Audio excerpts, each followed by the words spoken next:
Hi, and welcome to the OT is In, the podcast where we merge the worlds of education and occupational therapy to empower families like yours. I'm Sarah Collins, your host, an occupational therapist and a homeschooling parent.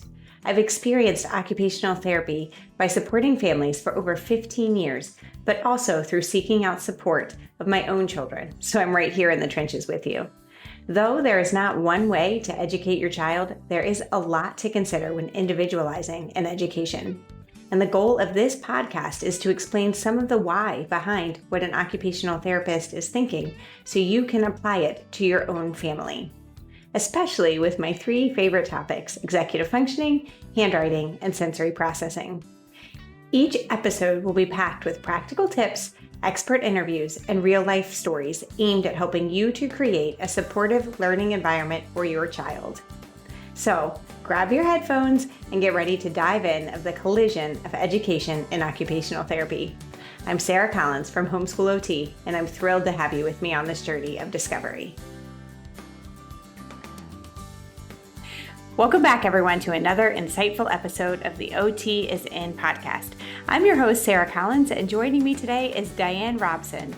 She's going to introduce us to a topic you may never even have heard of: hyperlexia. It's a term that I admittedly didn't know until about 4 or 5 years ago. However, since we're all passionate about our kids becoming readers, it's definitely a topic to explore. Today, we'll discuss the unique attributes and challenges of hyperlexic learners, understanding how their remarkable ability to decode words can sometimes mask deeper comprehension struggles. We'll unpack the strategies and tools that can help these learners to thrive. We'll also discuss common misconceptions and share practical advice. Dyan is a passionate advocate and parent who knows hyperlexia intimately.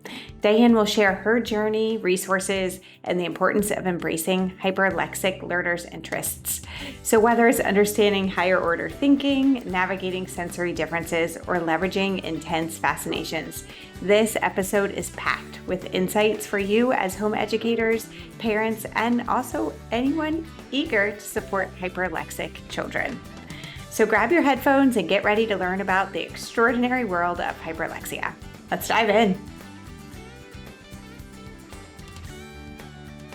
Hey, homeschool parents, I am so excited that you are here for the OT is In podcast. We just celebrated our 6-month anniversary, and hearing how this podcast has impacted your homeschool is such an honor. I want to be sure, though, that you know all the ways that I can support you through Homeschool OT. So we offer 3 fantastic services. First is community. This OT is In membership where you get weekly group coaching, a library full of helpful resources, access to a community of like-minded parents, a monthly book club, and a private question and answer session every 90 days. Another option is a private consultation. So this is personalized to dive into the nitty-gritty of your homeschool so that you can create customized strategies that fit your child's specific needs, with the goal that your homeschool is used to help your child to be successful in what they specifically need and want to do during the day now and in the future. And the third option are the classes. These are topic-based focus groups on critical areas like handwriting, sensory needs, and executive functioning. And all of this provides in-depth guidance on the why. So with Homeschool OT, the goal is that you understand, yes, that why, and how to support your child. You don't just get advice. You get actionable solutions from me, a licensed OT, and a fellow homeschool mom. So visit homeschoolot.com to learn more. And thank you again for being here. Hey, and welcome back to the OT is In. My name is Sarah Collins, and I am here today with Dyan Robson, who has become an expert in hyperlexia. So first, Dyan, tell us a little bit about yourself and how you did become such the advocate for hyperlexia.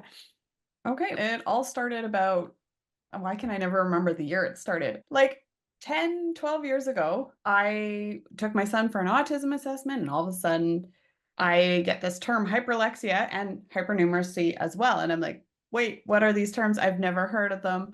I did what anybody else did. I Googled, found nothing that was Yeah. remotely helpful beyond like a simple definition.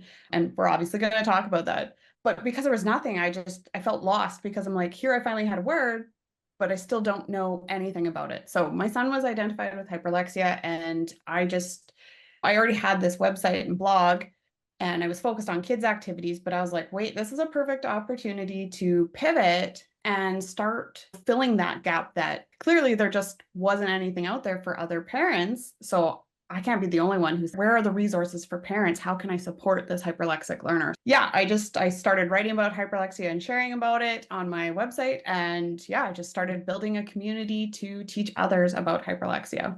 And I would even go as far to say is it's not only parents that don't know, even as a professional, we oftentimes hear dyslexia, right? That's a pretty common term. But as far as hyperlexia goes, I would say I was practicing as an OT before and it was a parent who told me my child is hyperlexic. And I was like, huh? So I know I'm going to learn from you today. I have done quite a bit of research on it since that point, but still that took a parent to say something to me and then maybe I need to look it up, and then often ended up in the same situation where there's not a lot out there. So thank you to you for being one of the people that's no, we're going to make sure that is there. So define hyperlexia for all of our listeners here. Yeah, so you mentioned dyslexia. So for a lot of people, it's helpful to think of hyperlexia as the opposite. So hyperlexic learners, they teach themselves how to read at a very young age. We're talking some as young as 18 months for my son. That was before his second birthday. But it's Yeah. more than just early reading. There's also some language differences and social differences that come along with that. So that can be poor comprehension skills, echolalia, difficulty with WH questions like who, what, when, where. There's also some social differences, like they really have a strong preference for routines. And then they have these intense fascinations with things like letters and numbers, logos, maps, periodic tables, another very common one. But yeah, it usually starts with that intense interest in the alphabet, and then all of a sudden they teach themselves to read. And yeah, it's really incredible to watch. But like you touched on, most people have never heard of it, right? Not many professionals, teachers haven't. And of course, many parents like myself had never heard of it till they Google, like, why can my toddler read? So Yes. yeah, so that's hyperlexia in a nutshell. It's just that precocious early reading ability that's paired with some language differences and social differences. When that happens, when our kids are super into words or into, like you said, the periodic table, which makes perfect sense because it's a code with letters all over it, right? What do you do? Is this sure, I'm going to feed into this? Or are you like, this doesn't make sense. I don't think we should be doing this. What was your experience and what do you tell parents now? Yeah, so right away I was just like, okay, he clearly loves everything with letters. And then eventually, like, numbers became his thing and math became his thing. And that's actually called hypernumeracy. It's like hyperlexia, but for numbers and math.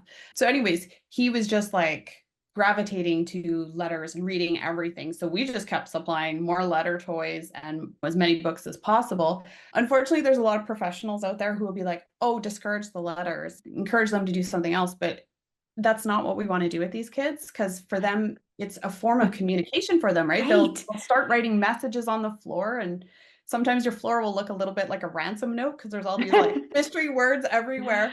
So yeah, it's very important that you're encouraging this interest in letters and numbers because it will open up into other interests like the periodic table. Yeah. Another one, languages, because they're all built off of numbers and letters. So it's a good way to get them exposed to more interests. It's also a really great way to develop their language skills, right? Because they do have some language differences. Like many of them are, considered like delayed language. And so like my son, when he was 4, for example, yes, he could read everything in sight. He could do all these crazy math problems that you're like, where did you learn this? But I couldn't carry like a back and forth conversation with him. So you did notice that the language differences were quite prominent. So you can use that interest in writing and reading and as a way to connect with them. So instead of just talking to them and saying things, you can take the time to write things down, make checklists, because Beautiful. they can read all of that. Hmm. They just it'll be more interesting to them because again, you're leaning into that interest of letters. So yeah, that's my biggest thing I want to tell parents is just make sure that you're encouraging and following their interests and using that to help them learn new skills and expose them to new things. I love that because you're taking, yes, their interest, but you're using them as a form of connection with you or bonding together. And I think so many times we're like, oh, this is weird. And so we're afraid of that, afraid of our kids being different, or we're worried about what other people are going to do and react. But instead, you're like, we're going to take this and we're going to learn. I think that one of the terms is learning to saturation. So you're just going to dive in, following him, but connecting along the way. That's so amazing. Now, you did mention comprehension earlier. So can you talk a little bit more about that? Yeah, it's funny because when they're younger, it might look like their comprehension is okay. But if you think about the materials they're reading, they're probably looking at some basic picture books. And of course, they're pretty simple. You're not asking anything complex. So we really start to see the comprehension difficulties as they get closer to the fourth grade level, where all of a sudden the shift from in reading is going from decoding to understanding the text and what is the author's purpose and reading between the lines. And that's really where hyperlexic learners struggle is these higher order thinking, just trying to understand inferences. It's really tough. And then it can even work towards trying to answer questions for exams or anything like that, where they're like, explain why this happened. It just happened. That's just what Yes. this does. So it can roll over a little bit into writing assignments as well, where it's overwhelming almost for Yeah. them. So yeah, it's something that you might not notice right away, but it's definitely as you get into things that are a little bit more complex and there's a lot more task demands that they're going to be like, hey, wait a minute. They seem to be missing some things. And that can even look like not understanding what the meaning of a word is. If they come across a new word, they might not be able to use the context clues to figure out what Clues. that Yeah. means. So it can vary, and it's important to consider that not all of these kids are going to have huge struggles. It's something to watch out for because it is extremely common with hyperlexic learners to have some comprehension challenges, especially as they, move through the grades, right? It makes a lot of sense when you're talking about when they learn to read, they figure out this code, right? Basically, and they're the pattern of it going the same way that you're saying, especially with your son, that he really liked routine and rhythm. He's got a pattern and it all flows together. But then the inferences are harder. The underlying skills, those underlying finding out what's the why and the when you're reading. It's the same thing with following a routine, and then all of a sudden something changes and you're like, wait, why? I'm missing this, the underlying why. So that all flows together and makes sense. But so how do we help kids then to come up to gain that comprehension? Yeah. So there's so many things like, because I try to remind parents that comprehension isn't just one thing, right? It's made up Mhm. of so many skills. So there's so many areas you can be working on.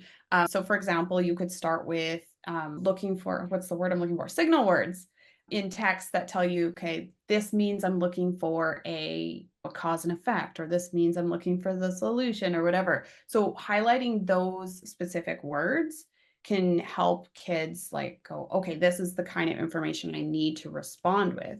And this You're even giving applies a code to, again. yeah, The code is the it signal word. exactly. Think of math word problems, right? Yeah. Like my son, you could put anything in front of him and he just knows how to do it. But once it was in a word problem, it's a little bit trickier. But once you highlight the words like sum or what's the Mhm. difference, that's telling you what, Equals. Yeah. yeah, Is right. yeah, so Mhm. there's those signal words that you can be highlighting and showing them that, okay, when you see this word, this means that you're looking for this. Obviously, you can work on inference skills. You can do that with games, even. The other thing is working on WH questions. You, again, breaking down the code and showing them anytime you have a question that says who, you're probably going to answer with a person, right? Person. So it's about teaching them some of those tricks. You can also make sure you're leaning into their interests when you're looking at books and asking questions on those texts, right? They're going to be able to answer questions when they have that background knowledge, right? And when it's a big, strong interest, let's take planets, because space and planets are like another huge interest for hyperlexic learners. Obviously, they're going to have really good background knowledge for something like that. But if you put something like, I don't know, a university level physics textbook in front of them, yes, they could read it. They could read it, but they right. don't necessarily have the background knowledge. So it's very important that we work on building that background knowledge through experiences, nonfiction books, watching videos, those kind of things. And also, speaking of videos, it's important to turn on like closed captions. They're going to read it. And sometimes closed captions and subtitles will even put some of those things like angry man screaming or whatever, Oh, right? Like yes. they'll have hints that they might not pick up on, but they will because they see it written down. They're like, oh yeah, there is an angry man yelling or whatever. So Yeah.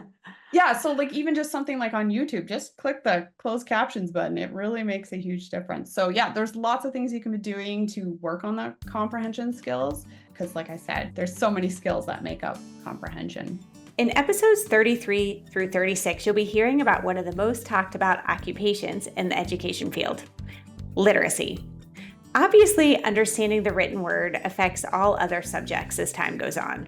You've likely heard terms like learning to read progresses to reading to learn. But we don't always think about how literacy affects math. Years ago, when we were going through vision therapy because my son was unable to visually track the letters on a page, I knew I needed to accommodate him in other subjects like science and history. We read and talked aloud for almost everything. But math curriculums were also an issue. Reading the problems on worksheets and workbooks were difficult, but reading word problems was absolutely impossible. And this is one of the reasons that we switched to CTC Math. For every problem, a person can click on the audio and hear the problem read aloud. Bonus, my son loved the Australian accent. So if your child needs the skills of reading separated from math, this is a great program for you. So visit ctcmath.com to check it out. When you're mentioning having the background knowledge, one of the things that we do often, it's called Charlotte Mason is a homeschool philosopher, and she talked a lot about narration. So instead of asking specific direct questions, being like, tell me what you heard or tell me what you read. Now, in general, can hyperlexic learners do that?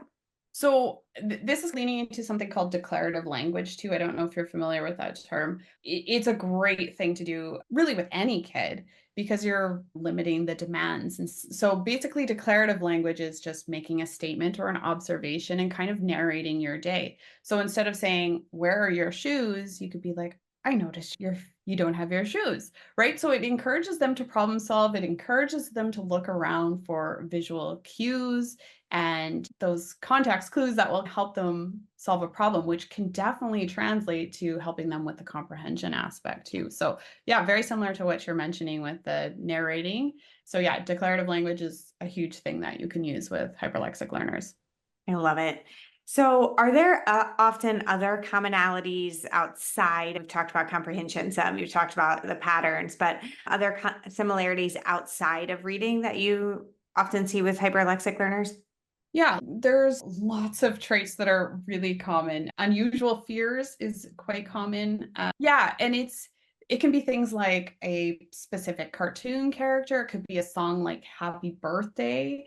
And that's just because our hyperlexic learners have incredibly strong memories and they're That's so very tied fascinating. to like emotional experiences. So Yeah. something like Happy Birthday, like my younger son's a perfect example of this because at a birthday party once, the smoke detector went off. So he hated anytime we were about to Yeah. sing happy birthday because right away he's thinking the smoke detector is going to go off again. Hmm. And so that happens with our hyperlexic learners. So that's why they Now, tend to have could he tell you that, or did you remember it as well? he would remind me, he would just right away, he's Okay. covering his ears or he would leave the room and we're in a different house. The smoke alarm's not going to go Right. off here. But yeah, so that's just something to consider as these unusual interests. Sensory differences is quite common because hyperlexic learners, most of them are also autistic as well. Yeah, there's going to be a lot of overlapping traits with autism. Going back to their intense interests, there's a lot of commonalities with interests, right? They move from letters to numbers, then they go to logos and maps and flags and geography. and periodic table, which we Yeah, I mentioned heard you say before. planets. That's so fast. Do you think Yeah, that's because it's the space. order? I have no idea, but Yeah. space is just such a common one. My son went through a planets phase for, I don't know, 3, 4 years, and it's really cool that they all seem to be interested in it at some point. Another really common one is the Russian alphabet and learning different languages. That's so Um, funny because I was going to mention this at some point, but we have a little guy who lives down the street from us. And I've been talking to his mom quite a bit and referred her actually to your website because her son is 3 and has moved from learning English and now is learning Russian. And yeah, he could read English before he was 2 and yeah, learning Russian. I wonder why Russian.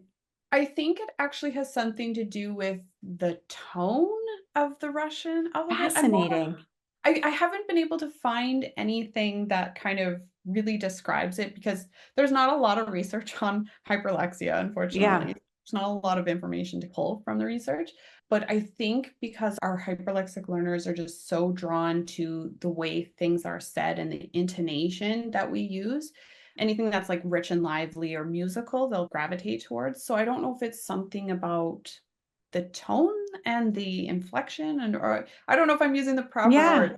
I'm not like a speech therapist or anything, just something about the way the words sound in Russian. Yeah. I really don't know, but it is so common. My son was never into it, so Yeah. I can't relate on that level, but I have talked to hundreds of families over the years, and they all mention the Russian alphabet, and it's just, what is it about the Russian alphabet? Yeah, that's so So interesting.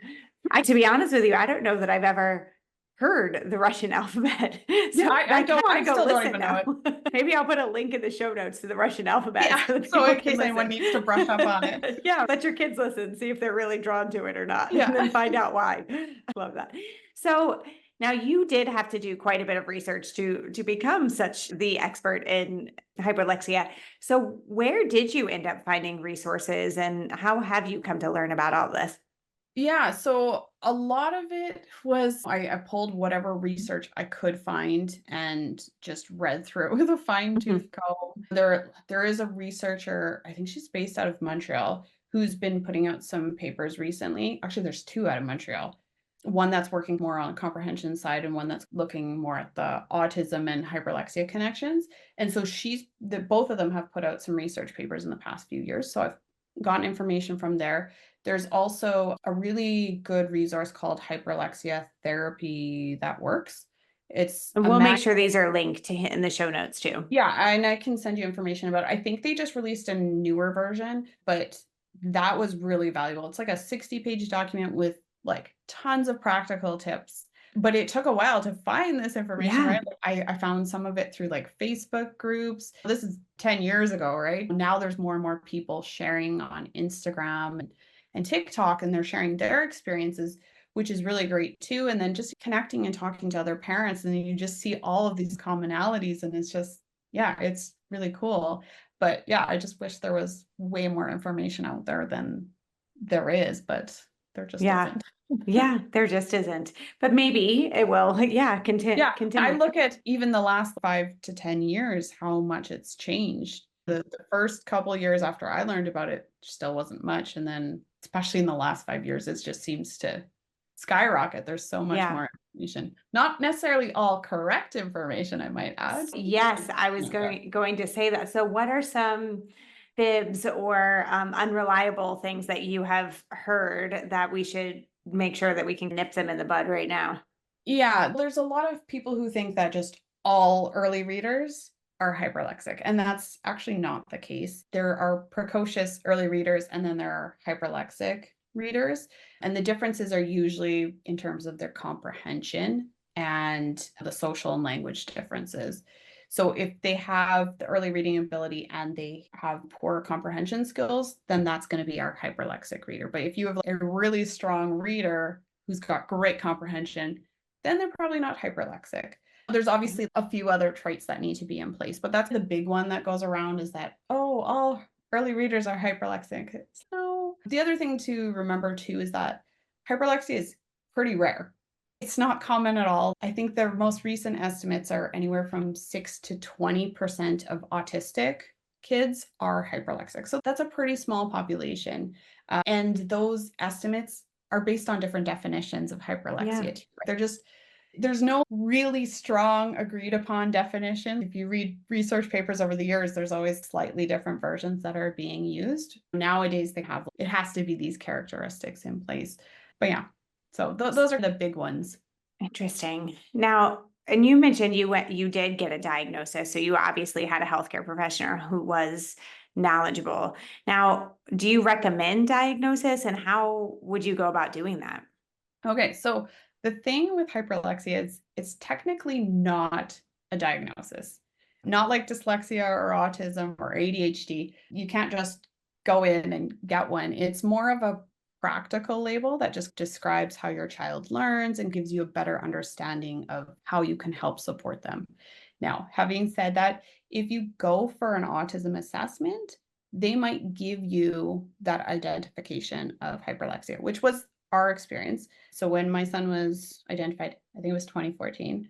Yeah, he got his autism diagnosis, and then they wrote on there as well that he's hyperlexic and he has hypernumeracy as well.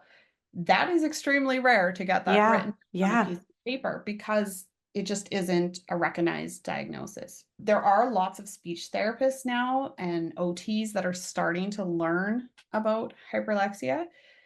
There's not much like an OT, and maybe you can comment on this, would be able to do. They can't really necessarily identify it, but I find speech therapists are usually a better avenue for kind of acknowledging that, yes, I do think he might be hyperlexic, or yes, I think she does have hyperlexic traits, but you probably won't get it written down on paper. So right. So from the OT perspective, there are a lot more OTs who are working within the literacy field because occupation is how you occupy your time. And kids need to occupy their time. Everybody needs to occupy their time with reading.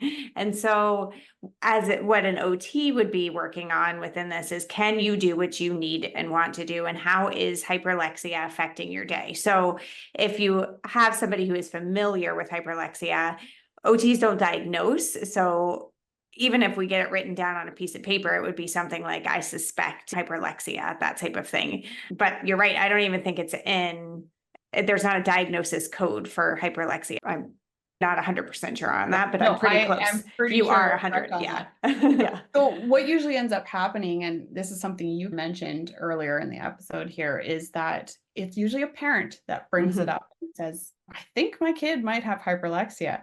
And then the professionals are usually like, what's this? I've never Yeah. heard of it. And that seems to be the common experience. So yeah, if you're a parent who suspects that your kid is hyperlexic, don't be surprised if when you bring it up, people are just like, I Yeah. know I nothing got about this. nothing. Yeah, Right. exactly, right? It's unfortunately the reality at the moment, and hopefully in a couple more years, people will be more familiar with it. Yeah. And maybe one day down the road, it will be some kind of proper label like dyslexia or Mhm. autism. But for now, it's just we think this kid might have hyperlexia because he shows these traits or whatever. And especially the way that you're saying that it does carry over into other areas. Again, as an OT, what we're looking at is how you occupy your time. So, when you are socializing with your friends, right? Are there differences in how you can answer their questions of, what are you going to do? Or what is that over there? Is that a spot where an OT can come in and have a conversation, help in that, or support you in that situation? I'm looking at other things. So when you were mentioning the rhythm and the routine, how they really enjoy that. Okay, how can we help parents to set up a rhythm and a routine that's going to work with sensory regulation, sensory processing, but also the awareness so they can see this familiar code and feel comfortable and not afraid of what else might happen in needing that flexibility of thought. As a parent, I think when you are educating, because that's probably what's going to happen when you are educating your professionals, if you can say, here's how I see it across in other areas of our day, then an OT or whoever you're working with is going to be like, all right, I got that one. I can help you there. I can support you in that situation. Yeah, and the same goes to if you're not a homeschooling family, like we don't homeschool. So I've always had to educate the teachers, like, Teachers, yeah. yeah, this is what you can expect. When we went into kindergarten, of course, the teachers, yeah, sure, your kid can read. And my son quickly showed on day one that I wasn't making stuff up. So And he's now give me some Russian. I yeah, gotcha. exactly. Or where's the tough math questions? Give me a challenge. So yeah, like I find that you're gonna have to speak up and be like, this is what I'm seeing with my kid. You might not believe it at first, but this is what's happening. What can you do to help support these things, whether that's speech or OT or at school, or even, I don't know, maybe there's some program that you're trying to get your son in or your daughter into, like a music program or something, Right. or piano lessons, and you're just like, he can read. Can we leverage this to help them be successful in whatever the activity is? So Right. just something to be mindful of, that no matter what you approach, you're going to be like, you've probably never heard of this, but here's what to expect. Here's what to expect. I love Yeah. it. This is just an interesting thought that I was just having that I'm wondering. There's a lot of research on martial arts and how many autistic individuals do really thrive in it, partially because of that there's not a direct competition most of the time, but it is very patterned and organized. And I'm wondering if that would be if there's a link, and if that would be a really great activity for a hyperlexic kid. Yeah. I think any activity, as long as you can meet them where they're at and use those Yeah. interests, can appeal to them. I find you organized sports like basketball or hockey or Yeah. whatever would be a little bit more challenging because there's a lot more sensory Hmm. aspects Hmm. involved. And so sometimes the individual sports like martial arts or swimming, although swimming has its own challenges too, Yeah. can be a good fit for our kids. But you're just going to have to be like experimenting to Yeah. see what works. And it's okay if they're not interested in anything, honestly, Yeah, other than, planets are awesome. yeah, Let's spend some time there. yeah, exactly. Thank you so much, Dyan, for being here. Now, and if people have questions, which I'm sure that there are some listeners right now that are like, "Ooh, I think this might be my child," or want to see some more of the research and kind of how to help their kids, or hopefully professionals who are saying, "How am I going to be able to help the community better support?" So, how can people find you? The best way is honestly to start at my website, nxcomesl.com, or on Instagram. I'm pretty much an open book there. If you DM me there, I usually respond at some point. I know that's where I found you. I'm not always the quickest to respond, but I do try to respond to everybody. And if you do go to my website, I do have a free handbook that kind of introduces you to hyperlexia, and it's got some strategies in there. I also have a quiz that you can take that's free to help you if you're considering like, hey, maybe this describes my child. You can take the quiz to see if it's a good fit, and it'll give you some suggestions on what your next steps are. So those are the best things to start with, is the website, or send me a message on Instagram.